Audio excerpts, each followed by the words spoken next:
Good afternoon. Before we start, because I don't want anybody to miss this, I want everybody to stand up. Everybody stand up like that. Can you wake these brothers up, please? Can y'all wake these young brothers up, please? Wake them up. Yeah. Wake them up. Because the ones that probably need this the least are the ones that are wide awake. The ones that need this most are the ones that are sleeping. I think that's the biggest problem, is that a lot of times the ones clapping their hands the most, the ones that listen the most, are the ones that may know God better than the ones that are asleep. The ones that are in church every Sunday, but the ones that are missing this are the ones that are on the courts, the ones that are outside on the street, the ones that are selling drugs, the ones that are going to college. But we're more worried about the ones that are wearing suits and ties, and not worried about the ones that don't have ties. So everybody sit back down for me, that's all. Second question.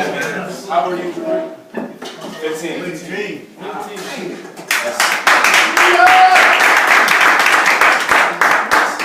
That's amazing. That's awesome. That's amazing.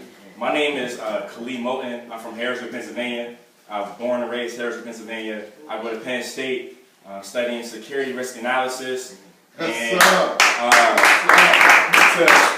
to explain that real quick, basically, that's just cybersecurity in a fancy title. I love computers. I'm on a computer all the time, so I figure I might as well make a job out of it and study it, since technology is the future. It's funny how God moves. I just came to play basketball, enjoy good men, and this pastor stopped me and said, "You be on the panel?" I said, "Panel? Oh God, I didn't prepare myself for this." But the one thing, my mother always said, listen to what you're told to do, listen to adults. So I'm gonna let God move and do it that way. Real quick, who can name their favorite basketball player? Throw it out. Throw it out.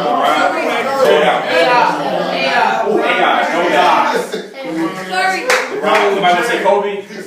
D-Wade. Allen Iverson. Will Davis. Kenny Anderson.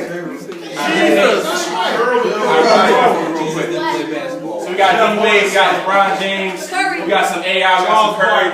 Who can name their favorite? Sean Kemp. Thank you. Who can name their favorite author? Author. John C. Beck. TDJs. Oh, Gary's not got Paul Alex Hanley. So the quick thing on that is, the quick thing on that is, a lot of problem is that we know our favorite basketball player. We know our favorite shoes. What's funny is I work with children all day for Salvation Army, and a little boy runs up to me and said, "Mr. Khalid, you got John Walls on." I'm like, "John Walls? Who's John Walls?" I don't know who that is. He said, "You got John Walls on." I'm like, "What are you talking about?" Because I don't know shoes like that. I see them in the store. I see a $7.99 rack. That's what I get. He said, "John Wall." I said, "John Wall." I said, "I paid for these shoes." I don't know who John Wall is. He didn't pay for these shoes. A lot of times, our favorite basketball team, our favorite football team, our favorite MVPs. We know all the stats and all the shoes, but we don't know how to get to where they are. We don't know how to get to signing their checks. I wrote that down. I said, what if everybody here owned a basketball team? What if everybody here, there's an owner right now that's planning on writing the checks and preparing his staff and preparing his franchise. He don't got to break not one sweat. That's right. He looks like Brother Elijah every day. He don't got to lace up shoes. He don't got to lace up cleats. He don't got to do anything. He don't got to sell a commercial. You don't even know his name. He's sitting right upstairs. You might not come to the game every day. Yes, sir. But he's signing the checks. What if we did that?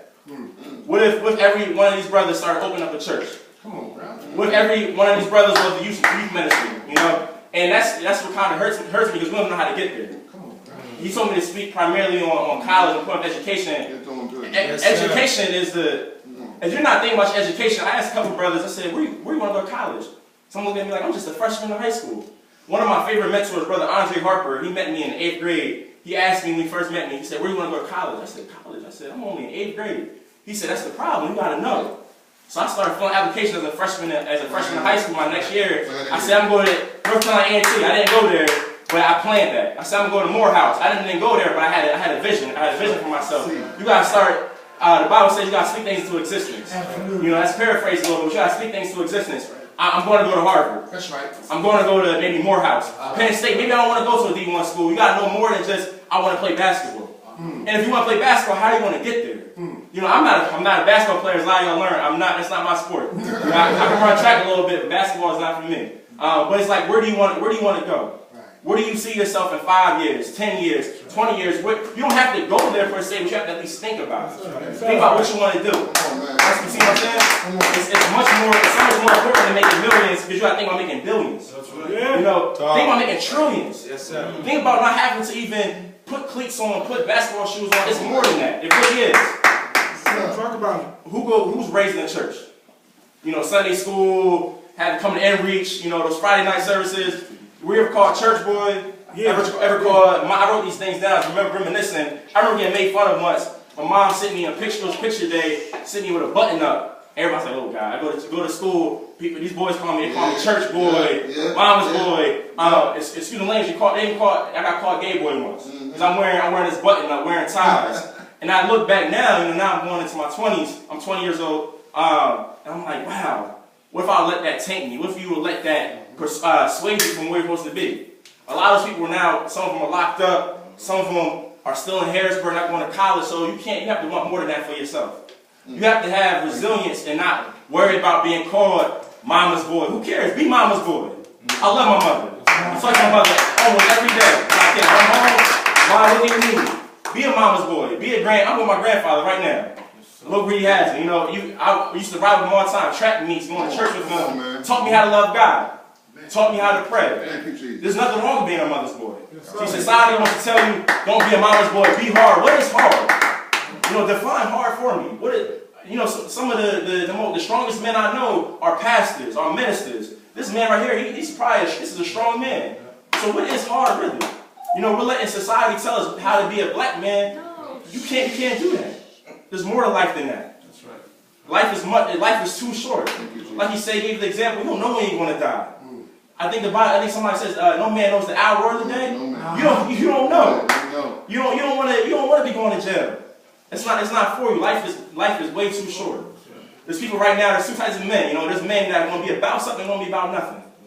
The drug game's not for any of us. It's much more than this. In hip-hop, R&B, it's so much more than that. Life's too short.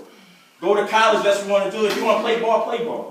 Come on. But get a degree. My older cousin played varsity for Penn State. But he got his degree and he got his master's. So if you want to play ball, then play ball. Let them pay you to get your education. It's much more than an MBA. You know, all of us ain't heard one make it. I'm sorry to tell you. I was watching a video. He said, the speaker said, one of y'all might make it. At most, you know. Hopefully all y'all make it. I really hope that everybody wants to play ball, plays ball, and makes it. But all y'all may not make it. What's your backup plan? That's right. That's right. So think about that. That's all I got for you. Amen.